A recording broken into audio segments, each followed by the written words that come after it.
But why should I try to resist when, darling, I know so well that I've got you under my skin. I'd sacrifice anything, come what might, for the sake of having you near, in spite of a warning voice that comes in the night and repeats in my ear. Don't you know, you fool, you never can win. Use your mentality, wake up to reality. But each time that I do, just the thought of you makes me stop before I begin, 'cause I've got you under my skin.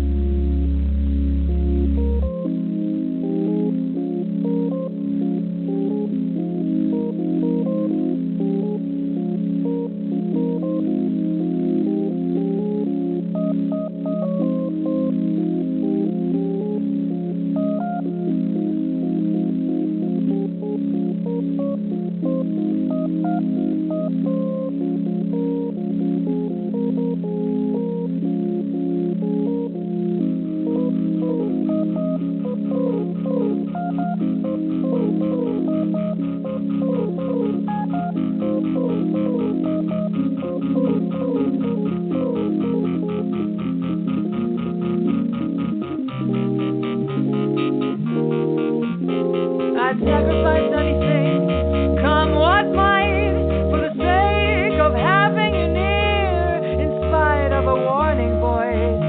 It comes in the night and repeats in my ear. Don't you know, you fool, you never could win. Use your mentality, wake up to reality. But each time that I do, it's the thought of you makes me stop right before I begin. 'Cause I've got you. 'Cause I've got you under my skin. I've got you under my skin. I've got you under my skin. I've got you under my skin. Da-da, da-da-da, da-da-da,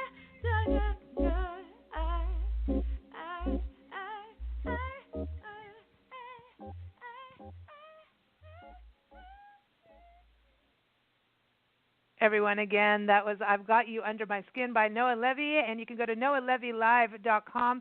It's on her album Take Two, and you can hear our interview on blendradioandtv.com, and we had to play that for Ruth. Good music. Yeah, beautiful nice. music. Now we got some Hollywood history with our good friend Steve Schneickert. We're going to England, Nancy. You ready? Cool. Yeah, little Anthony Hopkins. Oh. You never know who's England really does have some good actors, character actors. Hyacinth Like Bouquet. Monty Python. Monty Python. Yes. Some of our favorite actors and screenwriters come from there. So he's not really an actor, is he? Who? Monty Python? No, it's a Yeah, character. it's a character.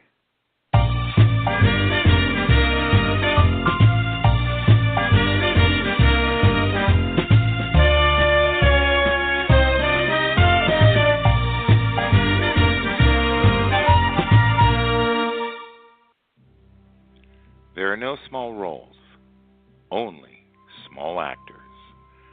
That quote by Stanislavski is so true of how British actors, male or female, handle their craft, whether a lead role, supporting role, minor role, or that of an extra on set. David Niven won a Best Actor Oscar for his role as Major Pollock in 1948's Separate Tables, being on screen for 15 minutes. Sir Anthony Hopkins took home the Best Actor Oscar for his role as Dr. Hannibal Lecter in 1991's The Silence of the Lambs. His on-screen time was 16 minutes.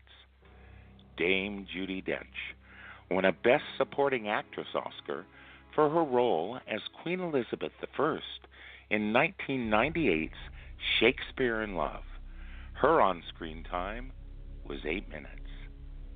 Here are snippets of Dench's Oscar acceptance speech. I feel for 8 minutes on the screen, I should only get a bit of him.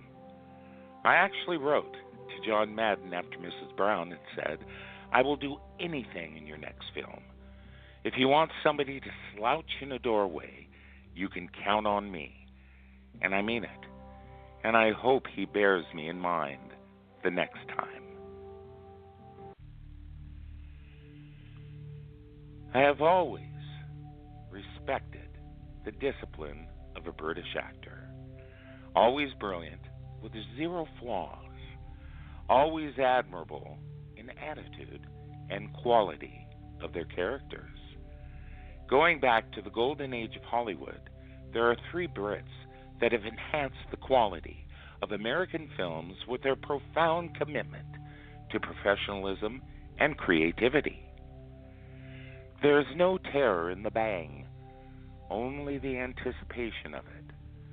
In 1925, living in England, Alfred Hitchcock directed his first film and began making the thrillers for which he became known the world over. His 1929 film, Blackmail, is said to be the first British talkie. In 1939, Hitchcock left England for Hollywood. The first film he directed and made there, 1940's Rebecca. Rebecca won the Academy Award for Best Picture. His works became renowned for their depictions of violence, although many of his plots merely function as decoys meant to serve as a tool for understanding complex psychological characters. His cameo appearances in his own films, as well as his interviews, film trailers, and the television program Alfred Hitchcock Presents, made him a cultural icon. Vivien Leigh achieved film immortality by playing 2 of American literature's most celebrated Southern belles, Scarlett O'Hara and Blanche Dubois.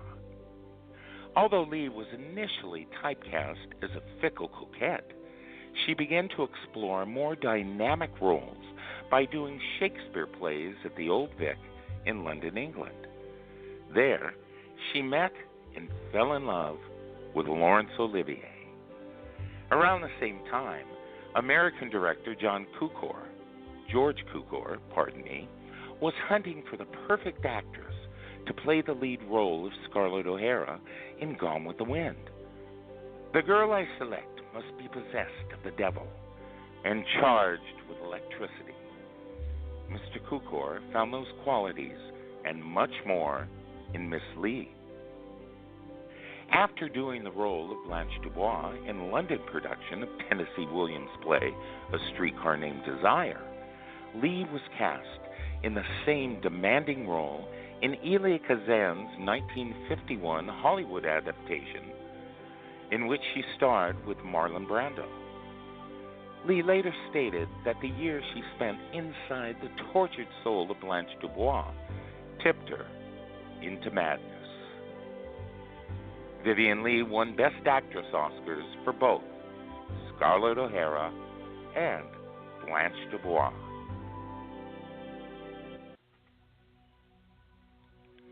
Sir Laurence Olivier was an English actor who, along with his contemporaries Sir Ralph Richardson and Sir John Gielgud, dominated the British stage of the mid-20th century.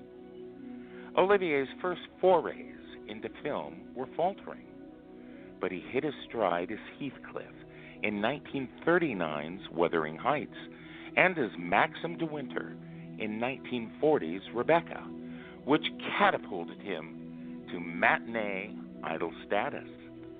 He also put to film some of his most famous Shakespearean roles, winning his first Academy Award as Best Actor in 1948's Hamlet. Olivier was also nominated as Best Director. Hamlet was the first British film to win the Academy Award for Best Picture. Olivier picked up his second Oscar that evening as he had produced the film. No part was ever too small for Olivier. 15 years after his death in 1989, he starred as the villain in 2004's Sky Captain and the World of Tomorrow through the magic of computer graphics. A British theater critic said of Olivier, "He is like a blank page, and he will be whatever you want him to be. He will wait for you to give him a cue, and then he will try to be that sort of person." Every character actor, in their own little sphere, is the lead. I am Steve Schneickert, and this is Hollywood History as I recall it.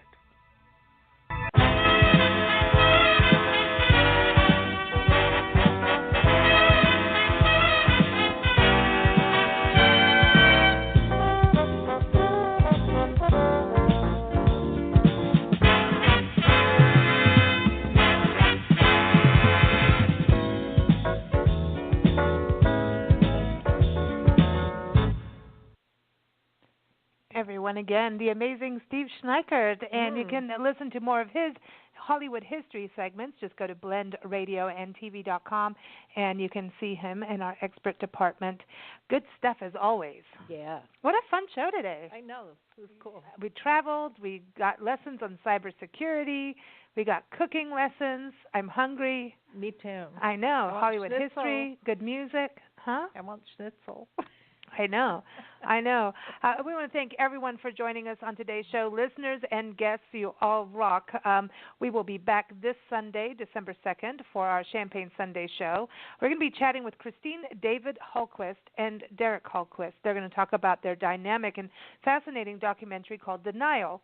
It's really about the first American CEO to transition in office. It starts really as the son, Derek, filming his dad's fight to transform the energy industry, and uniquely morphs and parallels into the extraordinary story of his father's fight to also transition into Christine Hallquist, who is also Vermont Energy CEO and the first transgender candidate for governor. So that is what's happening. Wow. Yeah. And so we're going to be chatting with them both. Also, we have the group 41.9. We've got the bass player, songwriter, and producer Bob Madston joining us, along with guitarist, songwriter, and singer Brian Klein. Both of them, it's a prog ensemble, so it's prog rock, but apparently, well, even from what I'm listening, they go wherever they want to go. You can't label these boys. And they should. Yeah, their brand new album is out. It's called Mr. Astute Trousers. There you go. Well, alrighty No, then. they do a lot for veterans.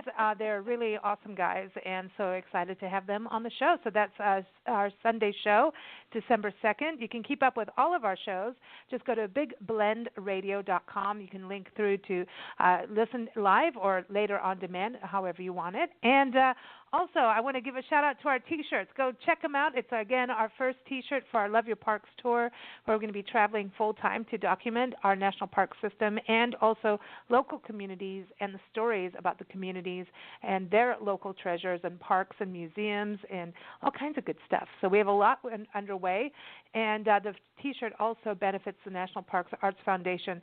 If you go to nationalparktraveling.com, you'll see it, and they're only going to be available until Sunday, I believe. Yeah. Yeah, you got to go get them now. Move. Awesome Christmas present, just saying. Mm-hmm. All righty. Thanks, everyone, again. We're going to go to England to close off the show, and we're going to play some music from Sandtimer. And you can also hear their interview with us if you go to blendradioandtv.com. This is Time Why Explain, and this is one of their latest singles, and you can keep up with them at sandtimer.weebly.com. Thanks, everyone. Enjoy the rest of your weekend, and we'll see ya. Well, we'll see you when we come back on Sunday. Cool.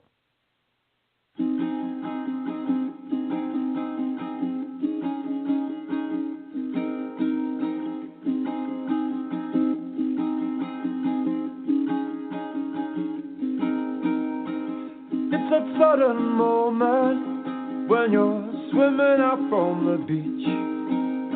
You feel the current turning, it's pulling you out of reach. You've been splashing around, looking at all the lights, but now you're flailing, born out on the tide. And it's a cold, cold day when it happens, but there is one long life leading on from this moment. There in the photographs, the people are all smiling. Was it really such good times, or was it just good timing? Sometimes I wonder where the photos are of me. A summer's day in the cool shade of a forest full of conifer trees. And it's a cold, cold day when it happens, but there is one long life leading on from this moment.